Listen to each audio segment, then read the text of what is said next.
The Miami Heat were the biggest surprise of the 2020 NBA season, after many people, including me, criticized Jimmy Butler for signing there in the offseason after claiming to only care about winning, suggesting that the team would only be like an 8th seed. They ended up going all the way to the freaking NBA Finals, where despite the fact that it was pretty much common consensus that they were going to lose, they still put up a good fight, pushing it to 6 games despite many injuries. After this run, the team understandably got quite a bit of hype. Jimmy Butler moved up a couple of spots in pretty much everybody's player rankings, and Bam Adebayo was given tons of praise, and Tyler Hero specifically was pretty much treated like the Messiah. And in the 2020 offseason, when an opportunity came to trade for James Harden, because Tyler Hero had reached Messiah status out of nowhere, they decided not to trade Hero to the Rockets in exchange for James. And more recently, there was a trade on the table where the Heat would send Hero to the Raptors in exchange for Kyle Lowry, and they also passed up that one. Now, personally, I'm in favor of passing up that deal because the difference between James Harden and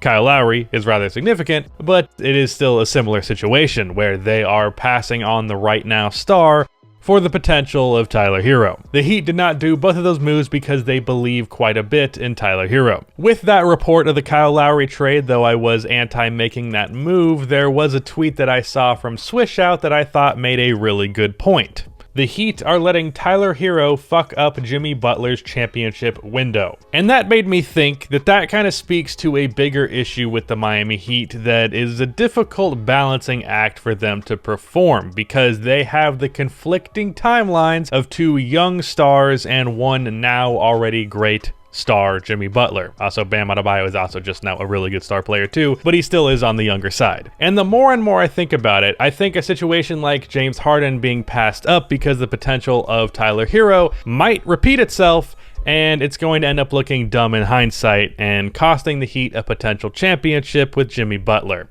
So let's talk about it.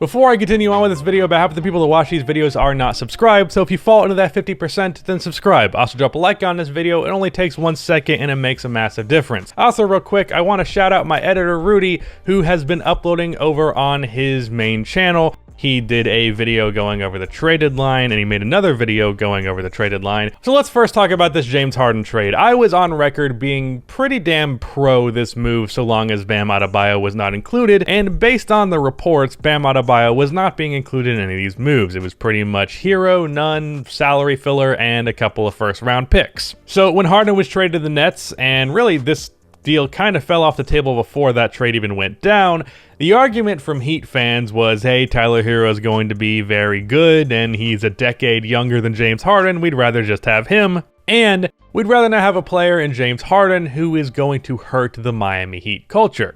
Now, that's a whole nother angle of this that has less to do with the timelines, but let me just say, and I said this back then, as much as I value the Miami Heat culture, and as much as I think culture is a bigger thing than a lot of NBA fans give it credit for, you don't not trade for one of the 10 best players in the league because of culture, unless that player is going to detrimentally impact it, and I don't think James Harden was going to. And now, ironically, after all of this, Tyler Hero is having a bit of a down year. He's had a little bit better performances lately, but in general he's been poor shooting the ball, and he's making me question how far can confidence actually take you, because while Hero is a skilled player, I think there are plenty of players that are more skilled than him that just simply are not going to be as good because they don't have his confidence. That's really the #1 selling point with Tyler Hero, but how far is that confidence actually going to take him? That's a whole nother debate. But, like I said in the intro, not trading Hero was kind of a sign from this front office that they're really not interested, at least in total,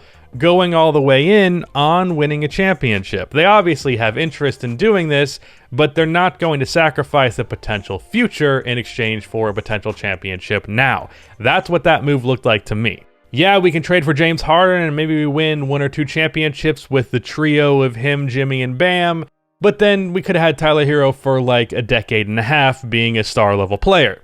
I understand where they're coming from there, but from my perspective, I'm taking those 2 championships every fucking time. But it is a conflict, and it's definitely reasonable, I would say, to pass on a guy, even if he's a much better player than the decade younger player will ever be, because that's still nice to just have a guy who's going to be there for a very long time while being very good, rather than a guy who's going to be insane, but for like 4 or 5 years. The Heat are a team with basically 2 timelines, although it's kind of 3 because Bam is like already a star, so he's almost like an in-between, and he's also a little bit older than Hero, but then you move on time-wise based on age to nearly a decade older where you have Jimmy Butler. And in Swishout's tweet, he basically suggested that the team is going to be waiting on Tyler Hero, meanwhile Jimmy Butler's prime is going to be wasting away in the time that they wait for him. Jimmy Butler is probably going to start declining within like 3 or 4 seasons. That's just how it tends to go when you're in your early 30s. You usually start to dip out pretty significantly in your mid-30s unless you're a Superman like Chris Paul or LeBron James. Hero is probably not going to start reaching his real potential, if you even believe in his potential at this point,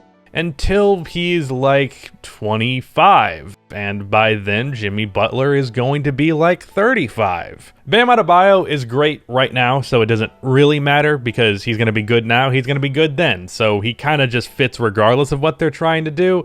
But even then, Bam is not going to be at his peak, really, until Jimmy Butler is gone. And by the way, I think Bam Adebayo's peak is like going to be really, really high. Like, I think he can border on top 10. I'm like really high on Bam Adebayo. Now, I don't mean to suggest at all that the Heat cannot win a championship under these circumstances. Of course, Bam's good now. It's possible Hero is like a really good player by his 3rd season maybe, and they have the firepower to potentially do it, though the Brooklyn Nets existing make all of this a whole lot more muddied. On top of the fact that you just didn't get a talented James Harden, now that talent is on the Brooklyn Nets and standing in your way. Like, it was a common thing that people would say the Warriors signed Kevin Durant so they don't have to play Kevin Durant anymore. I mean, that's kind of what trading for James Harden would have been. You wouldn't have to deal with the Nets if you did that. But you could still win a championship with this roster, I think, assuming that some of these guys reach their potential earlier than expected, which happens pretty frequently. But it's going to be more difficult than it could be if you committed to one or the other. If you committed to the timeline of Bam and Hero or the timeline of Jimmy Butler. If you move Tyler Hero for a star-level player, or you had the opportunity for a superstar-level player,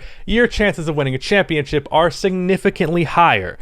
But you could also make the argument that, hey, we ship Jimmy Butler while he's at his peak value, and then we get this incredible core to build around Hero and Bam based off of that trade package. I would not suggest the Jimmy route, by the way. I'm just saying that's the other option. God damn it. Of course the camera dies. I think for the most part, we can agree that the James Harden trade should have happened. Even those Heat fans that were completely against that move at the time, I think for the most part have come around to understanding that that probably would have been the best decision. I'm sure there are still a few holdouts, but for the most part, that seems to be the consensus. And by no means do I suggest the Heat make any move right now, because there really isn't any move available. Would I trade Hero for Bradley Beal? Sure, but don't know that that's really going to be plausible. So I'm not suggesting they do anything drastic or anything like that. All I am doing is trying to point out that there is this conflict with the timelines, and I don't think I've seen too many people make this point. They're trying to balance both building a future good team with Bam and Hero, while also trying to be a good and contending team right now while they have Jimmy Butler on the roster. And you're trying to do a balancing act and maintain both, when it's basically like you're trying to eat your cake, have your cake and eat it too, not eat your cake and have it too. Same difference. They're trying to do both, and it's really difficult to do both. Now, I will say Pat Riley is generally good at his job, although giving $10 million to Myers Racist and not any money to Jay Crowder is definitely a questionable move, but in general, usually pretty good at his job.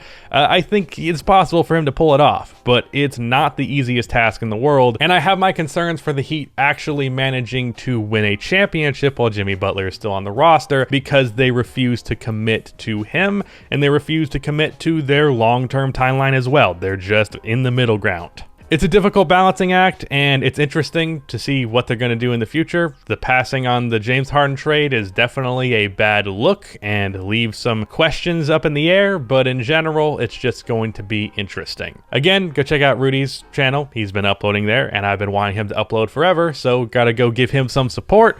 Shout out to him for editing this video. That is the end of this video. Please be sure to like and subscribe for more content like this, and cue the outro music.